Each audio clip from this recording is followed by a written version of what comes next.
So I'm going to record this just for people who weren't able to make it today. But just a quick introduction, the Health Education Student Association, we are putting on a resume workshop. My name is Jay Rodriguez. My pronouns are they, them, theirs, and I am currently the Director of Community Outreach, and I will be one of the facilitators of the workshop.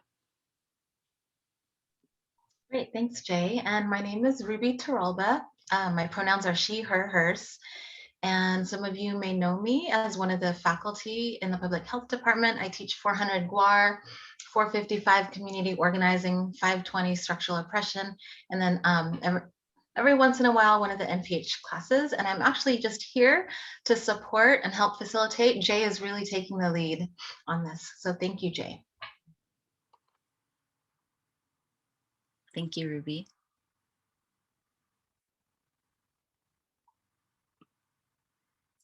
Okay, so before we get started, I did want to acknowledge that the land that SFSU resides on is Ohlone land. And I know that we are gathering all from different spaces right now. So if you do check out the link nativeland.ca, you can go ahead and find where you are at and what native land was there before.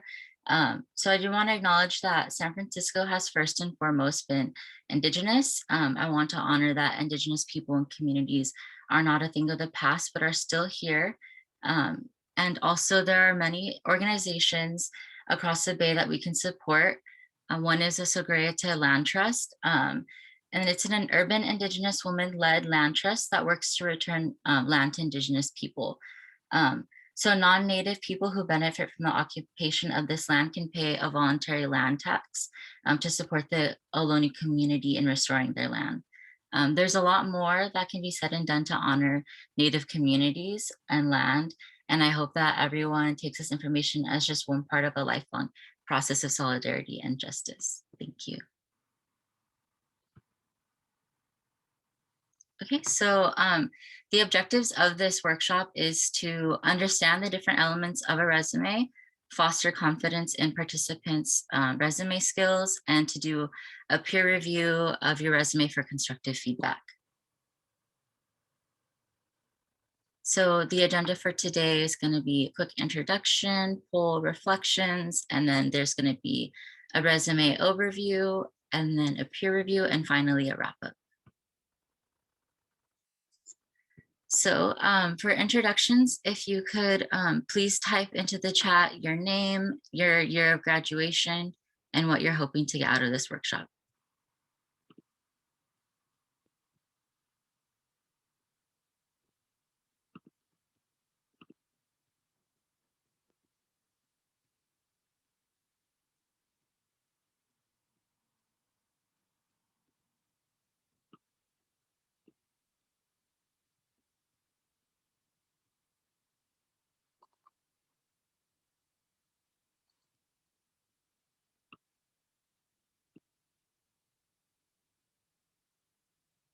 And just a heads up, Denisha put a couple links in the chat. One is regarding native land, and then she also put a link to the slides for today.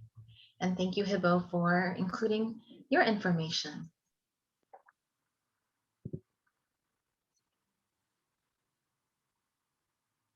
Thank you, Jasmine. Thank you, Jenna. And Tatiana, Denisha, AZ, Marilyn. Hello, everyone.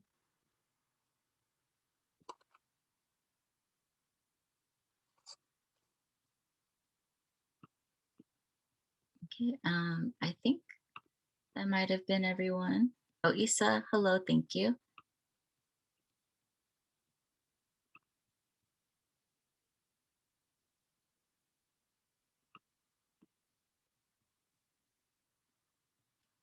And yeah, it seems like everyone's here for resume tips, which you're in the right place, a resume workshop.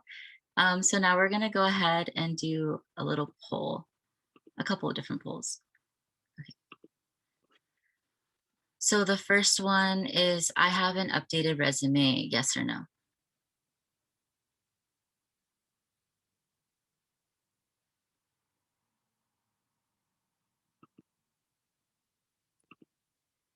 Okay, and most of you guys do have an updated resume. Some of you don't. That's okay. That's why you're here to see some tips for what you can do next. Okay.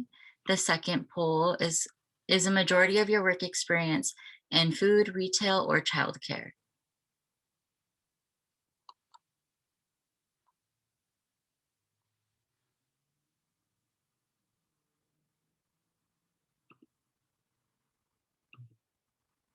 And a majority of you guys said that your experience is in food, retail, or childcare. Same here.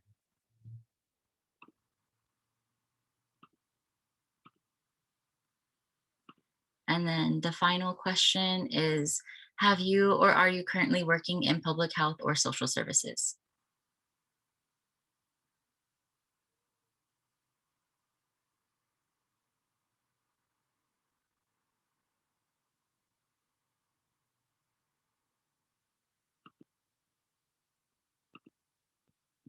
And most of you said that you have not worked in public health or social services. That is okay. We're still in college, so. And we ask these polls just to kind of get a feel of where everyone's at with their resume or their work experience.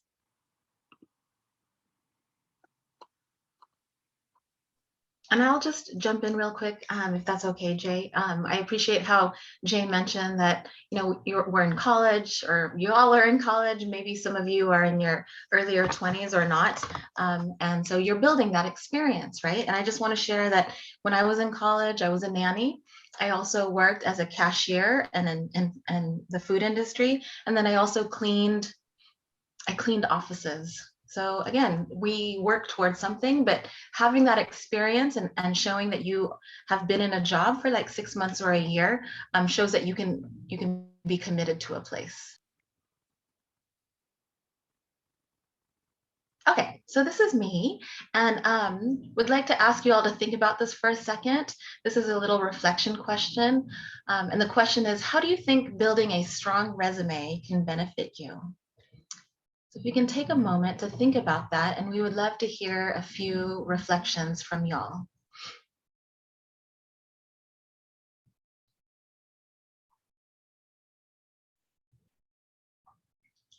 And I might call on someone that I know, and I might call on someone that I don't know. So maybe I'm going to call on Jenna because I know Jenna. Jenna, how do you think building a strong resume can benefit you?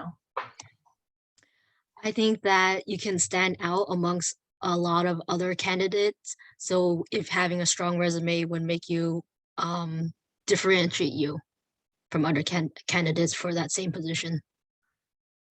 Great, thank you. Again, making yourself stand out, right? Really highlighting your strengths and your qualifications. I'm going to call on one other person, someone that I don't know, Tatiana. Hi. Um, like building a strong resume would benefit like us because like I don't know. It's hard to explain honestly, but it's just like good to like see the work that you have done and to apply for a job, especially for a major. They'll see like what we did and how long we've done those jobs for and what we did in those jobs. Definitely, right? I mean, the goal is that after we graduate, we are expanding our professional growth, including getting that job that you want in public health or health education. We want to stand out. And it's just nice to do an inventory of all the strengths that you bring, right? Okay. Any other reflections before we move on? Okay. So real quick, what is a resume? And there's 4 bullet points here that y'all can take a look at. The first thing says an advertisement of you, right? And what Jenna brought up was you want to make yourself stand out. The word advertisement kind of makes me smile because it makes me think about how we're in a market economy and we're trying to market ourselves. But think of it as, again, like a snapshot of your strengths, your assets, what you can bring, right? What you can bring to an organization. It's short. Usually a resume is like 1 page long. And the first thing that folks do when they look at it, they look at how pretty does it look, right? So you're also making a first impression. So it's a first impression. Folks get to see you on paper. You highlight your strengths, and again, the objective is to get an interview and to get a job. So here it says, a resume is not an autobiography. You don't have to tell everything. And again, you can highlight your strengths. So if you've worked at 5 or 6 jobs and maybe one of those only lasted a month, you don't have to put that on there, right? But if one of those lasted like a good 6 months to a year or longer, put that on there, right? Again, highlight those strengths. And Jay and I had this conversation about the autobiography. You have to make wise choices about what you want to include, right? I'm twice as old as some of y'all, and I have purposely, intentionally included the fact that I'm a mother on my resume, right? And I also included that I homeschooled my kids, right? Because that's part of my skill set, that's part of my education, that's part of my identity. So again, you make wise choices about what you want to include, and you have to be very mindful of who your audience is. So there are 3 major formats of resumes. There's chronological, functional, and combination, and Jay is going to go over these 3 different types. Yeah, so the first traditional resume format is the chronological. This is probably the one that people most think of when they think of resumes. This one doesn't really highlight your main skills and qualifications, but it's useful when you have consistent work history with growth and achievements, and you don't have a lot of gaps in your employment and have been in the same field for a while. And so the way that you would do this is you do your current job first, and then you go back chronologically. And then this is for those who have a lot of work experience, internships, or volunteers, or for those like if your goal is to get a job in public health and you have a lot of public health work experience, and this would be useful. And then here's an example of what a chronological resume is. Denisha went ahead and sent in the link to this picture in the chat. And as you see, the way that it's organized is that you have like your current job, and then it goes back to like the job before that, and then before that.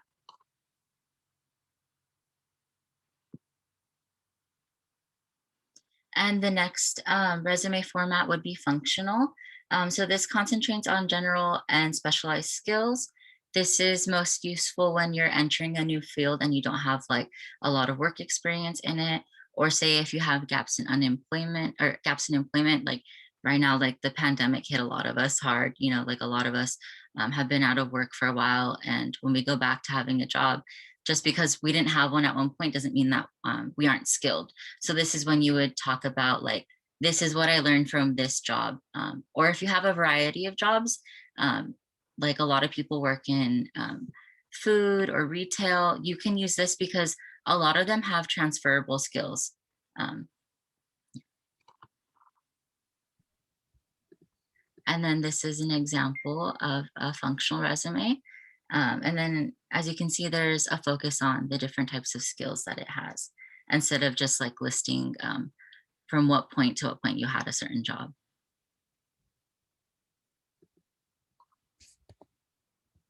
And one of the last major resume formats is combination.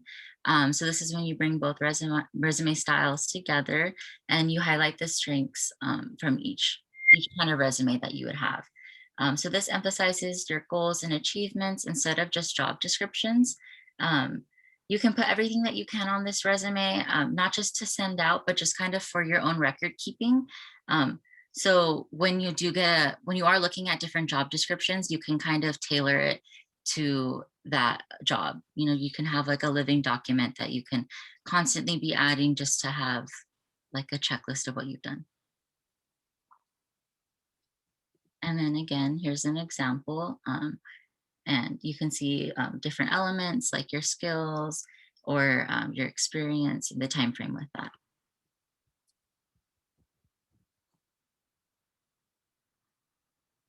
Sorry, I had to unmute.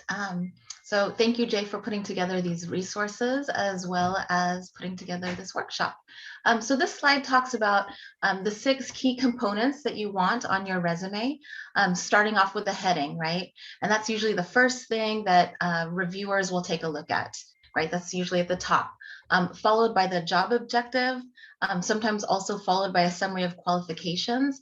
And then the order of the other 3 things is typically in this way, right? Work experience, and then education, and then skills and abilities.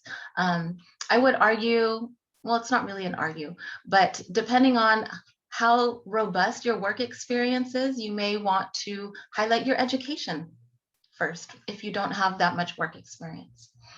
So now we're going to get into the components. Okay, so the heading.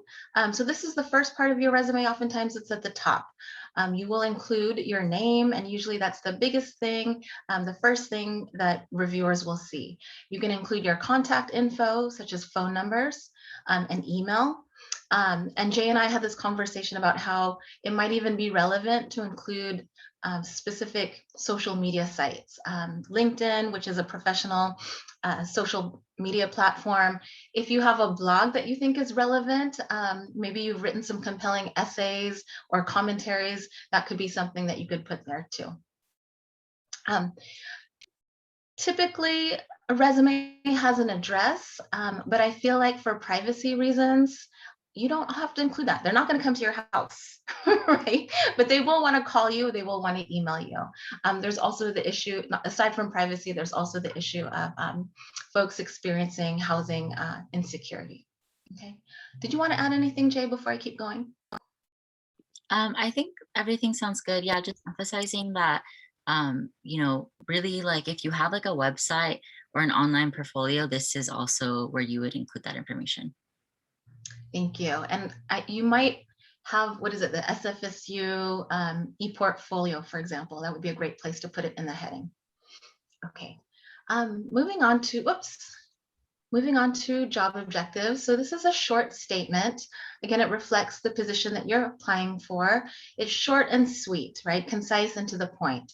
And something that I would recommend is when you are actually writing out these job objectives, pay attention to the job description, right? So if there's a specific job that you know you want, that you have the job description and you plan on applying, use the words from their job description. Include that in your job objectives, okay?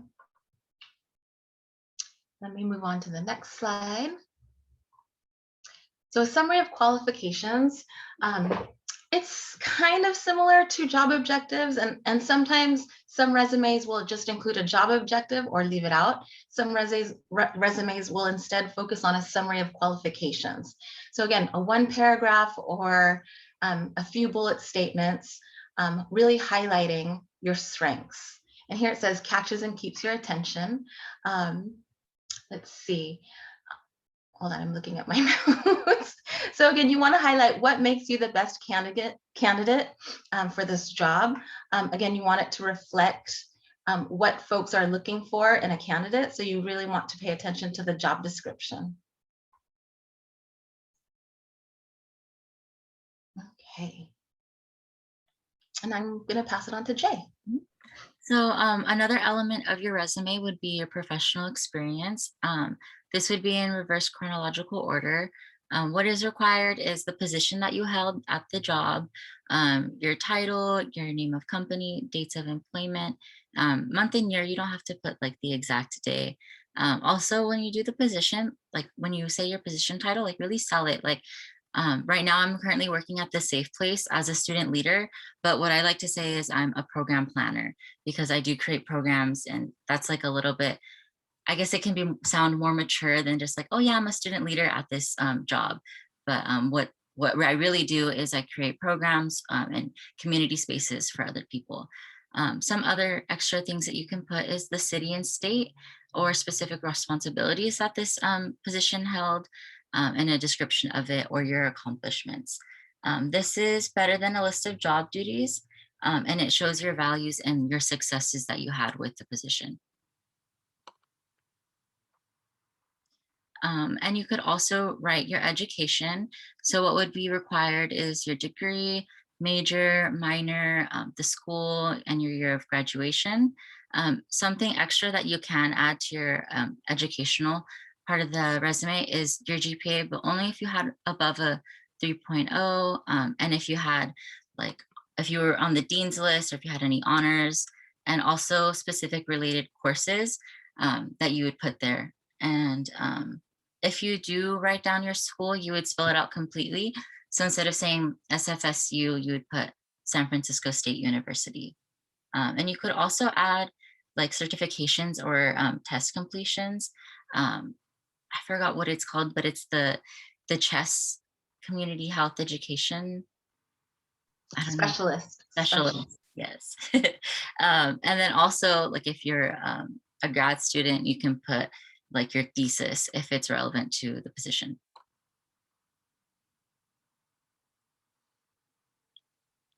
And the skills and abilities part of your resume, it can be divided into categories that are related to the job.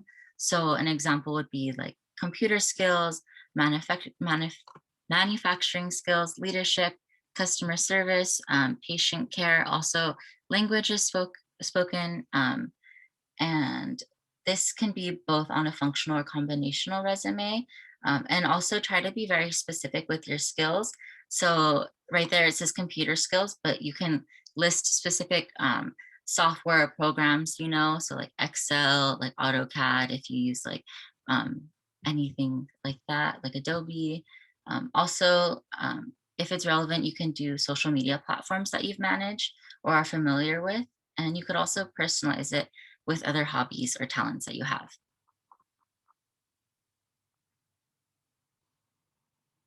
And these are additional resume components aside from the traditional ones. So these ones are honors, certifications, achievements, awards, licenses, or professional affiliations. So like your honors could be different scholarships or awards that you got during school, like Dean's List. This could also be considered the achievements part of the resume. So keep in mind that although we have these different elements, a lot of them do overlap and you could use them in different spaces. Just, you know, use your best judgment with that. Um, and then your achievements could be any presentations at conferences that you have done, publications as well, if you're an author or of a journal or article.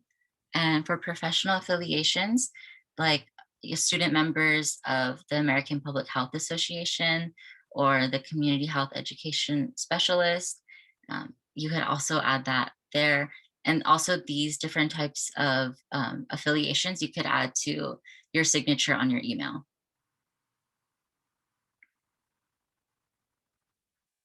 And when you do your resume, you want to think a lot about the layout that you have. You want to have consistent font and spacing.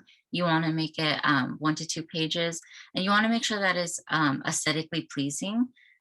So like for the font, if be consistent with your use of bold, italics, underlines, or date formats. So like if on one part of your resume, you put February 2020, and you type out February, if you put another date, you want to write like May, like 2021. And or if you do like 4/2/2021, you want to keep that formatting with other parts of your resume.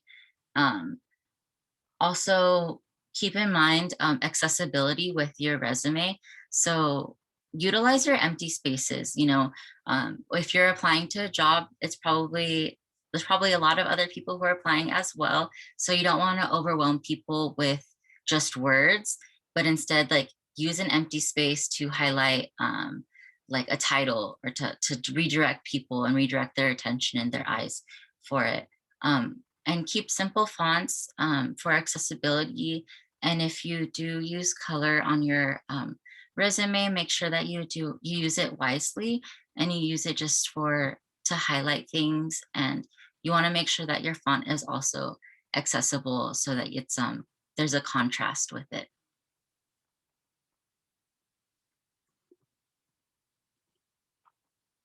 And so next, language. is a huge part of your resume, and the way that you word things can really play up something. So you want to start with an action verb.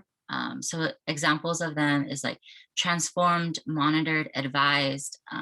So for example, instead of saying, I was a part of a peer mentorship program, you would say, start with your action verb, which is mentored and supervised 6 to 10 peer educators to lead a sexual health workshop or training for high school youth. Um, so every time you start off a sentence, you want to start off with like the action that you were doing. And then for your verbs, if it's for your current job, you want to make sure that you use present tense, and for a past job, past tense.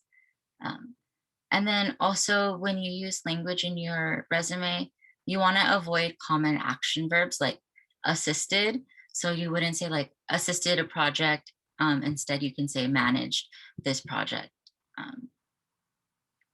And so also you want to use relevant phrases that focus on success.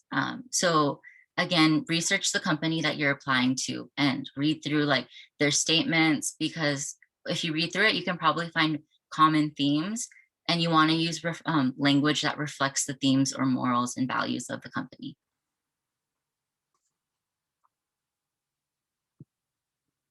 So here's an example of how you would set up um, sentences on your resume. So as you see, it starts with an action verb. It names the task or project, and then you want to be able to show like the result of that. So created is your action verb, a performance reporting template, achieving an 80% reduction in the preparation time of client materials. So you want to like be able to name the actual results and things that you accomplished with it. And results also might not always be percentages. So sometimes your results can be a number of trainings that you did, or the number of participants that you had in your trainings, or how many people collaborated on a project with you.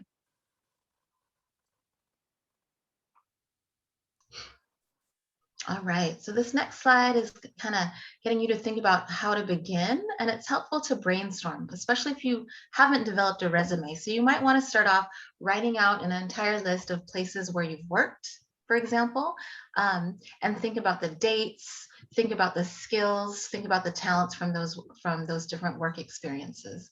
Likewise, you want to do the same thing with your school experiences. You will want to jot down the names of the schools, and then really think about, what did you do at those institutions, right? Were you part of campus organizations? Think about your GPA, think about honors, think about courses that are specifically relevant to the job that you're applying to, just like what Jay was mentioning. And if the majority of your work experience has been in retail, then you want to think about, what are those transferable skills, right? For example, I worked in the food industry for many years while I was in college. But I would say that a great skill that I learned from that is being able to communicate and work with different types of people, right? So I have worked with diverse populations, for example. Likewise, I would say as a cashier, I would have to greet customers, I would have to answer the phone, I would get the food. This is multitasking, right? So again, you are still gaining valuable work experience and life lessons. So multitasking, if you have managed multiple sections, if you have met sale goals, for example, think about how those skills can transfer into the job position that you are applying to, okay? And then thinking about where to end. You're always revising this. And some recommendations that I always have for folks is to have a living document of everything that you've done, right? Every job experience, every volunteer experience, internship, whatever that may be, right? And then what you do is you have that be your template, right? And then you can save that file with a different name for the job you're applying to, like UCSF intern, and then you tailor that one specific to the UCSF internship. That's where you change the language. Like I think Microsoft Word has so many different templates for resumes to make it look cute. I do my resumes and CVs on Publisher, so I can move things around. There's different platforms that you can use, but when you send your resume, you want to be sure that you send it as a PDF, because if you formatted it and created nice little images and boxes, those things can move around when you email it. So make sure you save it as a PDF. Okay. And Jay's going to lead us in some instructions for our breakout rooms.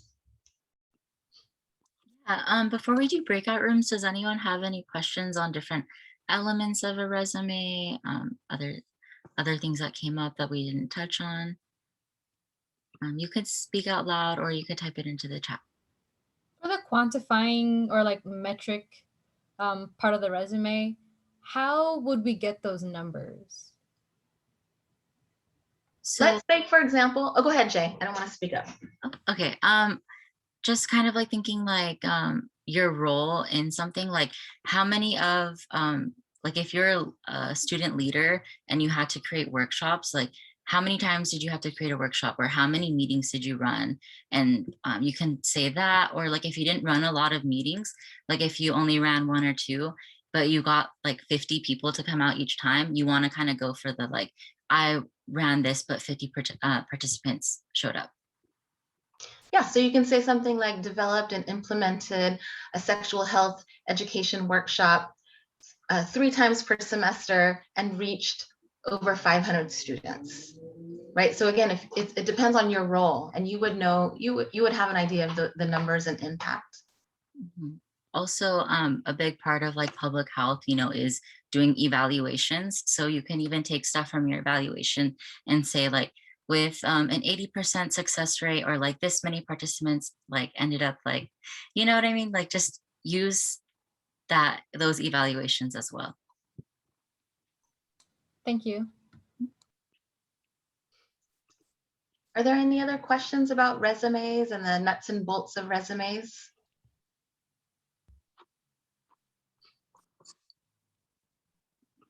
Oh, I just want to say thank you. I have to leave right now because my mom just made dinner. But thank you, Jay, Ruby, and Denisha.